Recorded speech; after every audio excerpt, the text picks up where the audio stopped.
Hordoftoon akkam jirtan kabajamtoota daawwattoota OMN oduu idilee irraaf qabnee dhiyaanne isinitti himna. Muhammad Fantaalleetiin jalqaba irratti oduu gaddaa qabna. Walloo aanaa baateetti namoonni 30 ol waraana bilxiginnaatiin ajjeefamuun himame. Odeessa birootiin aanaa Arxummaa Furseetti Finxaaleeyyiin Amaaraa fi waraanni bilxiginnaa qindoominaan dhalattoota Oromoo ammaaf lakkoofsi isaanii hin beekamne ajjeesanii iddoo Intalee jedhamutti gatanii jiraachuu Oromiyaa Miidiyaa Neetwoorkitti maddeen himanii jiru. Oduun kun akka itti aanutti dhiyaata. Walloo aanaa baateetti namoonni 30 ol waraana bilxiginnaatiin ajjeefamuun himame. Duguggaan sanyii sirna bilxiginnaatiin Oromoo irratti raawwatamaa jira kan jedhu jiraattota gidduu namni aanaa baateerraa Oromiyaa Miidiyaa Neetwoorkii dubbise. Namoota kanneen magaalaa Godinichaa Kamisee irraa fidanii aanaa baateem kaampii waraanaa Burqaa jedhamtutti rashanan jedhamu. Ajjechaan kana ukkaamsuufis neetwoorkii balleessanii har'a akka gadi dhiisan himamu. Maddi keenya biroo ammoo aanaa Arxummaa Furseetti Finxaaleeyyiin Amaaraa fi waraanni bilxiginnaa qindoominaan dhalattoota Oromoo ammaaf lakkoofsi isaanii hin beekamne ajjeesanii iddoo Intalee jedhamutti gatuun Oromiyaa Miidiyaa Neetwoorkitti himeera. Walloo keessatti yakkamaa ta'uuf Oromoo ta'uun qofti gahaadha jechuun duulli Finxaaleeyyiin Amaaraa fi waraanni Abiyyi Ahmad dhalattoota Oromoo Walloo irratti banan hamaa fi suukanneessaa ta'uu hubachuun sabni Oromoo bal'aan hawaasa Oromoo Wallootiif dirmannaa akka taasisu jiraattonni dhaammatanii jiru. Namoonni wayitii amma jimlaan rashanamaa jiran awwaalcha namummaa dhabanii bineensan nyaatamaa jiru kan jedhan jiraattonni lubbuun ilmaan Oromoo kan bineensallee hanqate jechuun ibsu. Erga humnoonni WBO fi TDF naannicha gadhiisanii bahanii waraanni bilxiginnaa fi Finxaaleeyyiin Amaaraa haaloo isaanii guutuun hawaasa Oromoo Walloo irratti ba'achaa jiraachuu ibsuun haleellaa qilleensaa yookaan dirooniin jiillee dhummuugaa irratti itti roobsan irraa jalqabee hanga yoonaatti lubbuun dhalattoota Oromoo iddoowwan adda addaatti darbaa jiraachuu himu. Kanaaf Oromoon wareegama xumuraa kaffaluun sirna kana ofirraa jijjiiruu qofaan biyyattii sana keessa jiraachuu akka danda'u murteeffatee qabsootti jabaachuu qaba kan jedhan jiraattota Walloo aanaa baateerraa OMN'if yaada kennanidha. Magaalaa Naqamteetti dargaggoonni 4 manidhaatii baafamuun haala suukanneessaadhaan ajjeefaman. Dargaggoonni kun 4 gaafa qabaman bakka ta'anii buna dhuganirraa akka qabanidha. OMN kan odeeffate ergasii gara manidhaatti geeffamuun achi keessaa baafamanii haala suukanneessaan ajjeefaman. Faayisaa Eliyaas guutuu gabaasa kana akka itti aanutti qindeessee jirti. Dargaggoota ajjeefaman jidduudha namoonni 2 ji'oota muraasa dura Qilinxoorraa akka hiikaman Oromiyaa Miidiyaa Neetwoork odeeffatee jira. Bulchiinsa magaalaa Naqamtee naannoo hospitaala bakka barteedhaan Bataskaana Gabreelii Jaamotti guyyaa dheengaddaa jechuunis muddee 8 bara 2014 akka lakkoofsa biyyatti humni addaa Oromiyaa dargaggoota 4 qabatee akka ture maddii OMN dubbisanii hima. Dargaggoonni kun 4 gaafa qabaman bakka ta'anii buna dhugan irraa akka ta'e odeeffanne. Ergasii gara mana hidhaatti geeffamuun achi keessaa baafamanii ajjeefamanii. Tarreen maqaa dargaggoota kanneenis Abubakar Nuuree, Nimoonaa Ijjiguu, Amaanu'eel Habtaamuu fi Roobsan kan jaaman yoo ta'an dhalattoota magaalaa Naqamtee ta'uu isaanii maddii OMN dubbisanii mirkaneessa. Dargaggoota qabaman kanneen keessatti kan argaman Abubakar Nuuree fi Nimoonaa Ijjiguu bara qabsoo qeerroowwan waggaa 4 dura warraaqsa uummata Oromoo keessatti adda durummaan hirmaachuu isaaniitiif jecha waggaa 2 oliif mana hidhaa Qilinxoo Maakalaawii fi Qaallittiitti hidhamanii dararamaa turan. Yeroo jijjiiramaa jechuunis hidhamtoonni siyaasaa wayita hiikamanitti isaanis gadi dhiifamuu maddii OMN dubbisa kun himee jira.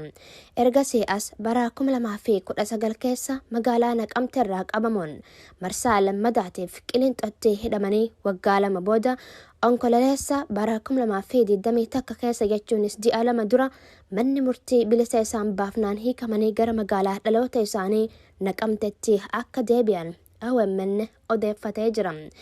Dargaggoo Abubakar Nuuree fi Nimoonaa Ijjiguu dabalatee dargaggoonni 4 guyyaa dheengaddaa humna addaa Oromiyaatiin qabamanii turan guyyaa kaleessa reefki isaanii qarqara magaalattii bosona xiqqoo laga Haree Jaamutti argamu maddi keenya kun himeeti jira. Waggaa tokko dura bara 2020 ji'a sadaasaa keessa magaalaa Naqamteetti ajjechaan suukanneessaan dargaggoota 4 irratti raawwachuun ni yaadatama.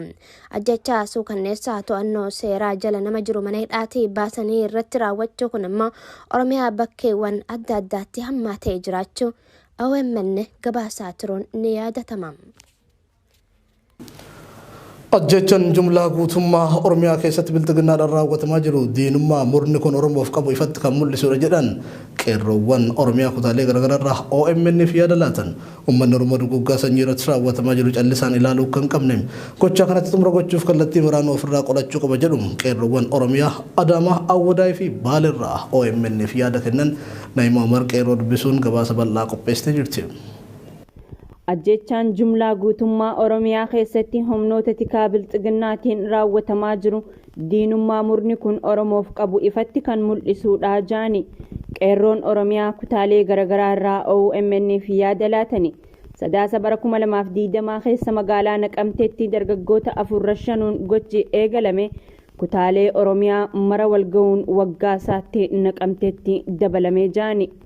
Uummanni Oromoo duguggaa sanyii irratti raawwatamaa jiru callisaan ilaaluu akka hin qabne gocha kanatti xumura gochuuf kallattii maraanuu ofirraa finciluu qabaa jiru qeerroon. Bara dhufaa dabraa Oromoon mana taa'ee du'a eeggachuu hin qabu meeshaa diinni isaaniin ajjeesu san qopheeffachuu fi tokkummaa isaa cimsee diina ofirraa qolachuun ajjechaa kana dhaabsisuu qaba. Kun yoo hin taane ammoo osoo guyyumarraan du'a ilaallee boonyee callisnu akkuma gaafa bara Minilik sana nu cabsuuf deemu kanaaf hayyamuu hin qabnu kan jaan qeerroo magaalaa Awwadaay. Wanti kun deddeebi'aa jira dhugaadha. Osuma duraanis Wallagga Naqamtee irratti amma yeroo lammaffaadha wanti nama gaddisiisu.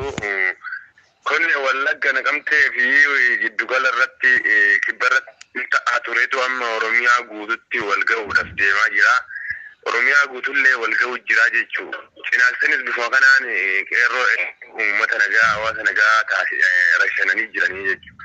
Uummanni Oromoo kana taa'ee lolirra fincilee yoo ofirratti lolee difeendi of godhe malee manatti illee nama hunda bira ga'uuf deemaa jechuudha yoo akkana caal jennee ta'e.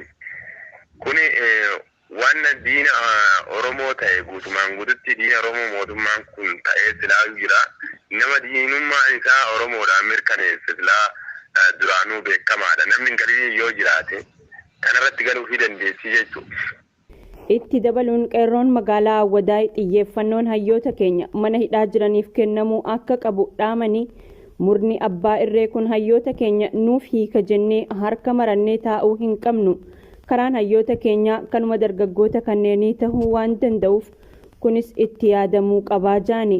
Murni dantaa saba tokko malee kan biroof kabajaa fi naatoo hin qabne bilxiginnaan kanaan dura Walloo fi Wallaggatti xiyyaaraan uummata keenya fixaa ture jechuun kan yaadachiisan qeerroowwan kunneen ammaas irra deebiin ilmaan hiyyeessaa rashanaa jira.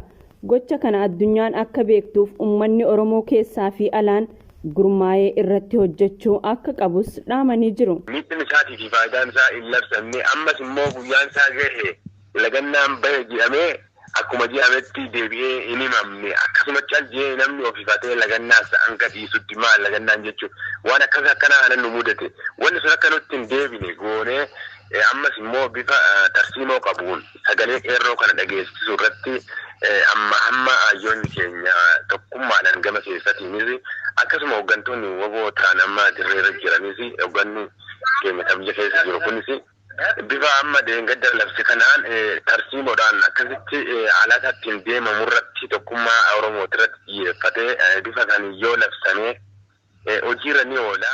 Torbee tokkoon dura abbootii gadaa Karrayyuu fi tuuta gadaa Michillee irratti ajjechaan gara jabummaa raawwatame har'a Naqamtee fi Wallootti dabalame.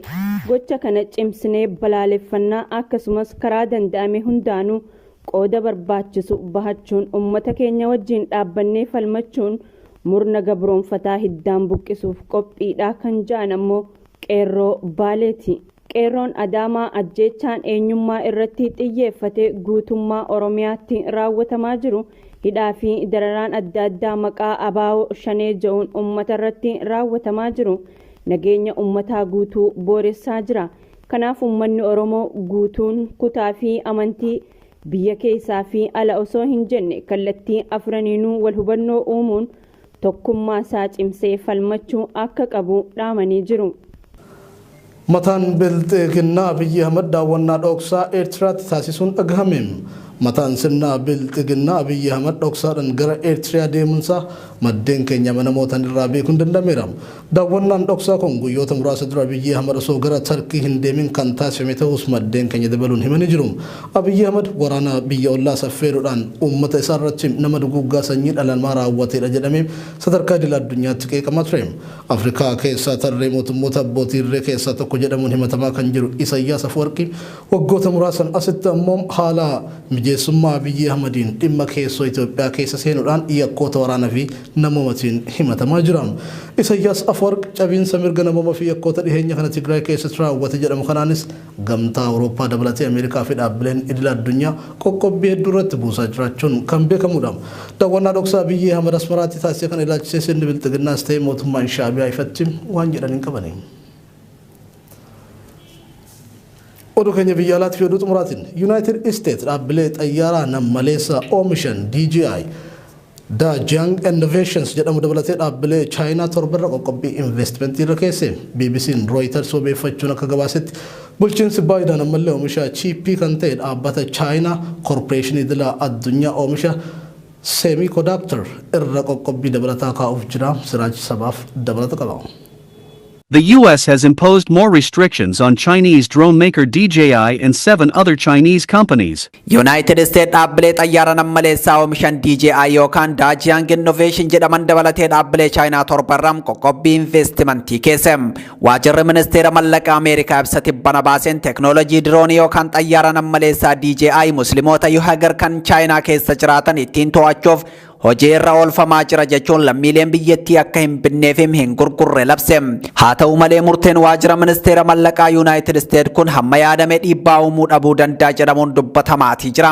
Sababni isaa kaampaaniin DJI jedhamu kun kanneen qooda keessaa qabaniin kan hundaa'e miti jechuun BBC'n gabaaseetii jira. Waajjirri daldalaa Ameerikaa bara 2020 keessaa kubbaaniyyoonni United States oomisha isaanii kaampaanii DJI'tti akka hin ergineef dhorkeetii ture. Akka gabaasa Reuters itti garuu poolisiin magaalaa New York dabalatee ejensiiwwan nageenyaa hawaasa Ameerikaa 900 ol ta'an oomishaalee Dajiang Innovation itti fayyadamu. Gama biraan dhaabbanni teknoolojii telekoomii guddichi Hawaayin dhorkaa bulchiinsa Trump irra kaa'ame jala jira. BBC Reuters wabeeffachuun akka gabaasettiin bulchiinsi Baayiden ammallee oomisha chiippii kan ta'e dhaabbata China Corporation idil addunyaa oomisha Semiconductor irraan qoqqobbii dabalataa kaa'uuf jira. Oduun keenya kana fakkaata qophiiwwan OMN wajjin turtii gaarii godhaa.